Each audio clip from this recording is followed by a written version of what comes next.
What would you do for a few $1,000s? Most people might think of bills to pay or dreams to chase. But in a quiet neighborhood, one man thought of murder. Tonight on True Crime Hub, we're telling the heartbreaking and infuriating story of a man whose generosity became his death sentence. A sock drawer, a few $1,000s, and a best friend with a dark secret. If you're new here, make sure to subscribe and hit that notification bell. We release gripping, true crime stories every week that dig deep into the darkest corners of the human mind. Now, let's uncover the case of a friendship destroyed by greed. 31-year-old Marcus Lee wasn't flashy. He worked as a mechanic in the peaceful town of Brook Hill, Georgia. He lived in a modest one-bedroom home, drove a beat-up truck, and wore the same denim jacket every winter. His neighbors often described him as a quiet engine that powered the kindness of our block. Marcus's life was routine, but filled with purpose. He rose before dawn every weekday, brewed a strong pot of coffee, packed his lunch in brown paper bags, and headed off to work at Thompson's Auto Repair. His hands were always coated with engine grease, and his clothes smelled faintly of motor oil.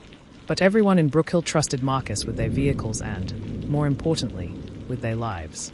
But what made Marcus truly special wasn't his skill with carburetors. It was his heart. Everyone who knew him said the same thing. Marcus would give you the shirt off his back.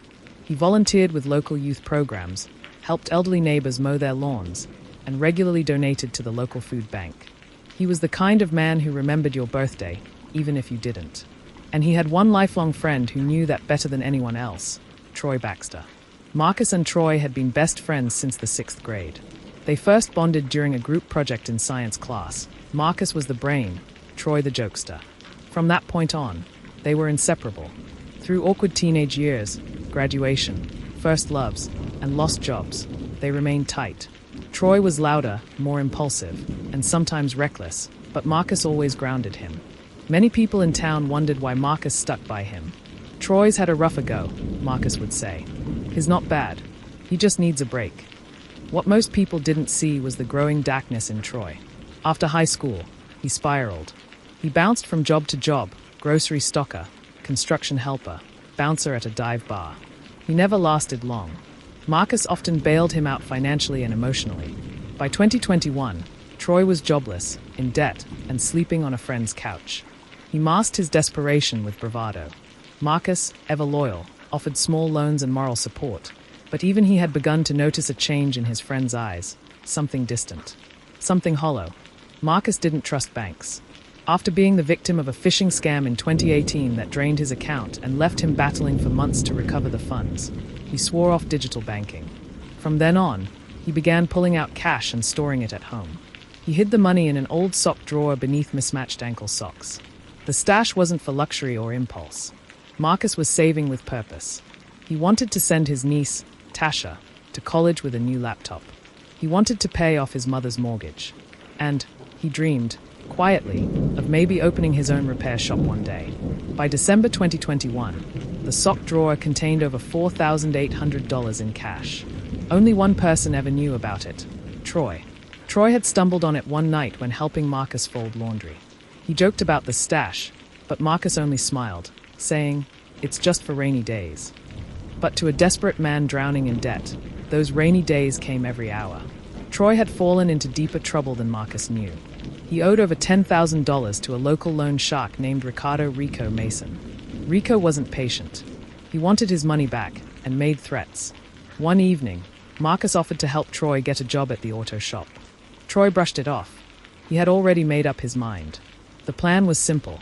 Go over, hang out, wait until Marcus slept, take the cash.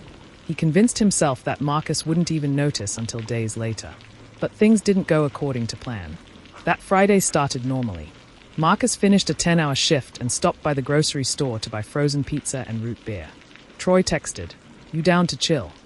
Marcus replied, "Come by around 8. They spent the night watching basketball and laughing like old times. Security footage captured them entering the house. Nothing seemed off. But as the clock crept past midnight, something changed.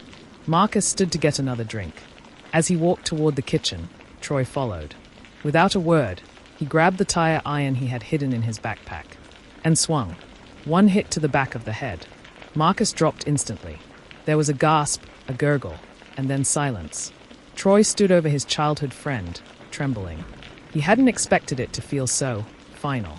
He hurried to the bedroom, dug into the sock drawer, took the money, and left the house through the side door. The next morning, Marcus's sister, Angela, arrived with a tray of homemade muffins. She had a key, but noticed the front door was open. Her calls went unanswered. She stepped inside, saw the trail of red, and screamed. Police arrived within 10 minutes. The scene was undisturbed, no signs of struggle. But one drawer was open and empty. The sock drawer. Investigators quickly pieced together that the crime wasn't random. They found Marcus's phone. His last text was to Troy. Troy told police he left at midnight. Said Marcus was alive when he went home. But security footage from nearby houses contradicted his timeline. Worse, cell phone data placed him at Marcus's house until 1:23 a.m. Detectives pressed him. Troy cracked. Said he found Marcus like that and panicked. But when they searched his car, they found the murder weapon. And Marcus's blood on the backseat. He was arrested within 48 hours. The trial took place 6 months later. The prosecution laid out a clear, chilling narrative. Troy betrayed the man who treated him like family. To avoid a life sentence, Troy accepted a plea deal, second-degree murder. He was sentenced to 28 years without the possibility of parole. Angela read a letter in court. Marcus saw the best in you, Troy. He believed in you even when no one else did. You didn't just take his money, you took his future. The community of Brook Hill rallied together. They raised over $20,000 in Marcus's memory for a scholarship fund. His niece, Tasha, eventually got that laptop. And his mother, still grieving, said she felt Marcus's spirit every time she walked into the mechanic shop where he worked. Narrator, this wasn't a heist. It wasn't a random act. It was the betrayal of a bond forged in childhood, shattered by greed. Let Marcus's story remind us that evil doesn't always come from outside. Sometimes, it grows quietly next to us, eats at our table, smiles in our photos. Thank you for watching True Crime Hub. If this story moved you, hit the like button, subscribe, and share this video to honor Marcus Lee's legacy. Until next time, stay aware, stay safe.